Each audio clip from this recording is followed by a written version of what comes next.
C'est pas possible ça. Très content de vous avoir chez nous.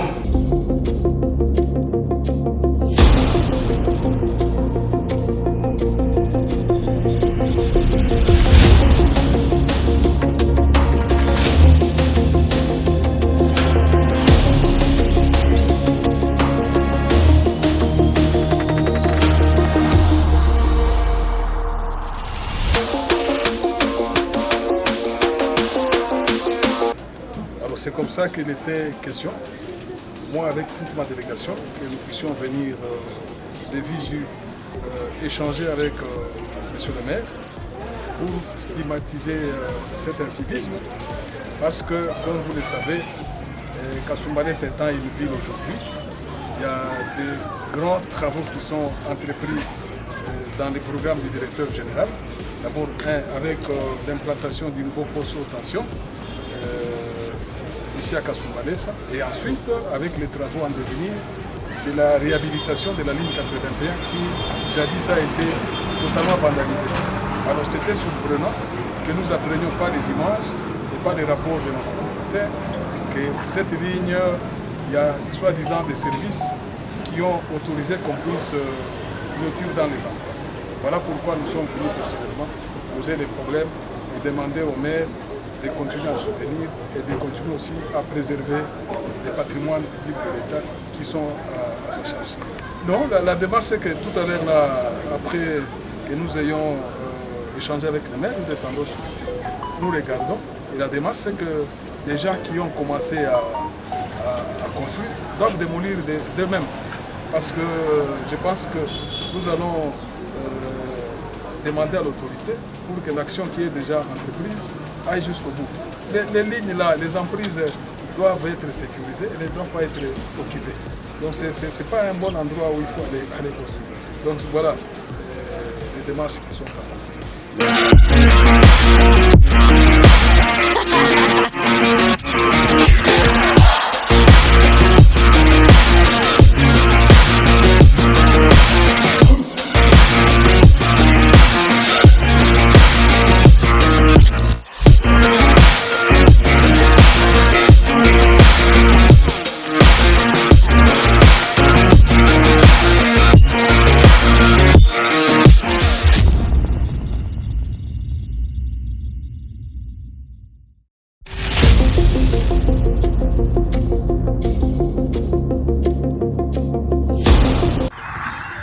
les actes posés, ce n'est pas par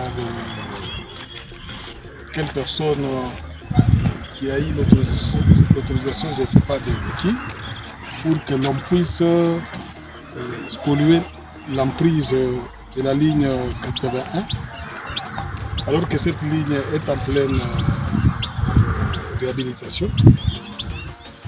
De deux, il n'y a pas seulement la ligne 81, mais aussi sur le puits, qui est des constructions. Vous avez vu derrière moi, il y a deux qui sont construites entre la ligne 81 et 82-80. Donc c'est un constat malheureux. Alors ici, je voudrais une fois de plus que je l'ai exprimé devant M. le maire pour que d'abord, tous ceux qui sont impliqués dans cette spoliation soient punis, et de deux, toutes ces deux maisons que nous venons de voir ici doivent être démolies pour que les emprises soient respectées. C'est parce que ce sont les couloirs, les avenues, les routes par lesquelles celle peut développer plusieurs projets.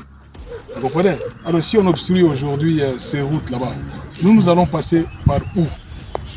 Donc, Kasumbalès étant une ville, Kasumbalès est appelé à se développer et ne peut se développer qu'avec la SNEL. C'est comme ça que le directeur général nous a instruits pour que nous puissions venir voir nous-mêmes des visu et tout ce qui se passe ici. Donc, le constat est à ta mère et je pense que les choses doivent s'arrêter.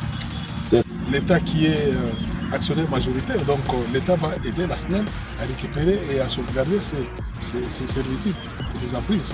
Là, je suis confiant à l'autorité urbaine. L'échéance, si c'est dans l'immédiat, tant mieux.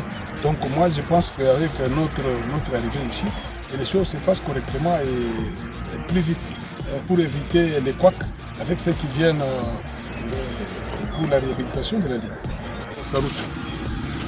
Qui peut abandonner sa route? Donc quand vous regardez, c'est ce que je vous ai dit, que les pylônes là sont debout, non? Les différents pylônes sont debout et ceux qui sont couchés. C'est parce que les lignes électriques ici ont subi des actes de vandalisme et de vol. Mais actuellement, la direction générale a mis tous les moyens pour qu'on commence déjà à réhabiliter, parce que les couloirs. Dans le cadre pratiquement d'échanges d'informations, d'échanges d'énergie entre partenaires de l'Afrique australe, nous devons passer par nos couloirs. Donc personne n'a spolié, personne n'a désaffecté ces boutiques, personne.